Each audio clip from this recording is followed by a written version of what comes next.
Dans cet exercice, un central PC de 2019, on s'intéresse à IN, qui est l'intégrale de 0 à plus infini de fn de x dx, où fn c'est une fonction d'une variable réelle à valeur complexe, qui a x associe x fois exponentielle ixn. Alors on nous demande de prouver l'existence de IN. Donc la première chose à voir tout de suite, c'est que cette existence-là, on ne va pas la faire en montrant l'intégrabilité de fn, parce que exponentielle ixn, c'est un complexe de module 1, et donc le module de fn de x, c'est égal à x, et x n'est pas intégrable sur R+. Donc on ne va pas pouvoir montrer l'intégrabilité, donc il va falloir utiliser d'autres outils. Deuxième chose qu'on voit, c'est que ici, ce exponentiel ixn va être quelque chose de tournant, c'est-à-dire que c'est un peu comme un sinus ou un cosinus, ça va être pas périodique à cause du x puissance n, mais il va y avoir quand même un phénomène de rotation. Et l'idée qu'on peut avoir ici, c'est de se dire, tiens, mais c'est quand même cette quantité-là est de module 1, donc et si on pouvait le garder, mais diminuer la puissance sur le x, donc là on a x puissance 1, si on pouvait faire apparaître à la place du x puissance 1 un x puissance moins 2 par exemple, ce serait pas mal. On voit dans l'énoncé qu'on nous dit que n est plus grand que 3, donc la puissance ici aura un intérêt aussi. Donc il faut essayer de faire quelque chose avec tout ça. Et l'idée qu'on peut avoir, c'est de se dire, mais tiens, si je veux faire diminuer la puissance sur le x là, ben en fait, il va falloir que je primitive cette quantité. Parce que pour primitiver cette quantité, il faut que je fasse apparaître un x puissance n-1 devant, qui va disparaître quand je vais le primitiver. Et je vais compenser ce x puissance n-1. En tout, je dois avoir x, donc je vais mettre x puissance 2-n dans l'autre membre, et je vais pouvoir faire comme ça un IPP, en écrivant finalement mon intégrale ici. Alors oublions les constantes dans un premier temps. C'est x puissance n-1 fois EIXN fois x puissance 2-n. Et ce x puissance 2-n fois x puissance n-1, ça fait bien x. Et vous voyez que l'intérêt, c'est quand on va primitiver et dériver, on va se retrouver avec une nouvelle intégrale dans laquelle il y aura toujours mon exponentiel, qui est un complexe de module 1, fois x puissance 1-n. X puissance 1-n, ça fait 1 sur x puissance n-1, et comme n est plus grand que 3, on va retomber avec une puissance plus grande que 2, et on va comme ça pouvoir avoir de l'intégrabilité sur 1 plus infini.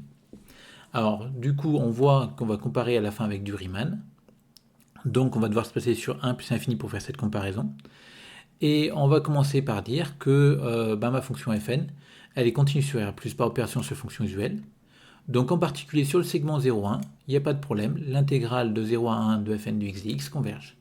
On peut même dire que fn est intégrable sur 0,1, mais ça ne sert à rien encore une fois de parler d'intégrabilité ici, parce qu'on n'aura pas d'intégrabilité globalement.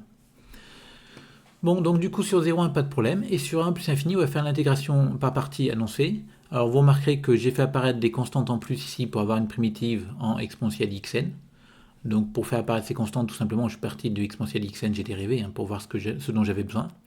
Et j'ai compensé pour qu'en tout, devant, j'ai bien x.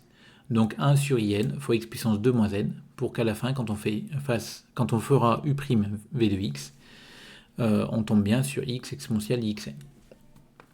Donc une fois qu'on a posé ces fonctions-là, on vérifie que u et v sont bien de classe C1 sur 1 plus infini, il n'y a pas de problème. Parce que quoi qu'il en soit, même ici la puissance est négative, mais comme x est non nul, il n'y a aucun souci. Après, quand on calcule u de x, v de x, ça fait cette quantité-là. Exponentielle xn, c'est une quantité qui est bornée de module 1. X puissance 2-n, ça va tendre vers 0 parce que n est plus grand que 3. Donc en plus infini, on n'a pas de problème, on a bien une limite nulle. Et donc on peut intégrer par partie. Et l'intégration par partie me dit que l'intégrale de u' de x v de x, c'est-à-dire mon intégrale de x exponentielle xn, entre 1 et plus infini, attention, c'est pas in, et l'intégrale de u de x v' de x, toujours entre 1 et plus infini, qui est cette intégrale-là, donc j'ai mis les constantes devant, sont de même nature.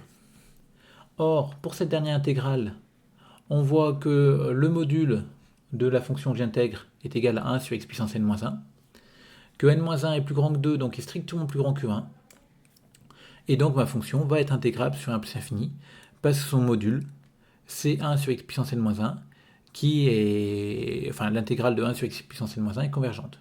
Donc comme l'intégrale du module de cette fonction converge, on obtient que cette fonction est intégrable sur 1 plus infini. Donc en particulier, l'intégrale va converger, et on a dit que les deux avaient la même nature par IPP, donc on obtient que l'intégrale de 1 à plus infini de x exponentielle xn, des x convergent. À l'arrivée, on a démontré la convergence sur 0,1, la convergence sur 1 plus infini. Donc on a bien la convergence sur R+. Voilà pour ça. Ensuite, on nous demande de déterminer un équivalent de n. Donc là, c'est relativement aussi compliqué. Il faut bien réfléchir à ce qu'on va faire. Quand on regarde quand même qu'on a obtenu par l'intégration par partie, donc on va finir de l'écrire, cet IPP. Donc l'intégrale de fn de x dx, donc entre 1 et plus infini, attention, c'est toujours pas in. J'écris mon crochet, plus l'autre intégrale. Donc on obtient ça. Et d'après l'égalité triangulaire généralisée, je vais m'intéresser à cette intégrale-là. Le fait de passer au module, c'est plutôt intéressant parce que ça me fait disparaître mon exponentielle ixn qui ne m'arrangeait pas spécialement. Et je me retrouve à calculer l'intégrale de x puissance n-1 dx, là il manque un petit dx, qui vaut x puissance 2 moins n sur d moins n, c'est-à-dire 1 sur n-2. Donc finalement, ce que je viens d'obtenir, c'est que la valeur absolue de cette intégrale-là est plus petite que 1 sur n-2. Donc c'est un petit taux de 1 sur n. Et quand on regarde globalement ce truc-là, là ça c'est un grand taux de 1 sur n. Ça c'est équivalent à 1 sur i. Et ça c'est un grand taux de 1 sur n. Donc finalement, on va avoir grand taux de 1 sur n plus grand taux de 1 sur n, c'est-à-dire un grand taux de 1 sur n. À présent, on peut regarder l'intégrale sur 0 à 1. Donc sur 0 à 1, on sait que fn est continu. Et on va faire de la convergence dominée. Donc on a notre fn de x qui s'écrit sous cette forme-là. Et si on se place sur 0,1, l'intérêt 0,1 ouvert en 1, c'est que le x puissance n à l'intérieur de l'exponentielle, il va tendre vers 0. Et donc cet exponentiel, globalement, va tendre vers 1. Et donc on a une convergence simple qui va être relativement agréable vers une fonction qu'on maîtrise bien. Et a priori, les convergences dominées vont nous permettre de trouver la limite de ce bout-là. Donc mon fn des hypothèses continue par morceau sur 0,1. Ensuite, la convergence simple vers une fonction continue par morceau, donc xn tend vers 0, donc vous remarquerez que je me suis placé sur 0,1, ouvert en 1. Donc par continuité de l'exponentielle complexe, ixn tend vers 0, donc exponentielle xn tend vers exponentielle 0, c'est-à-dire 1.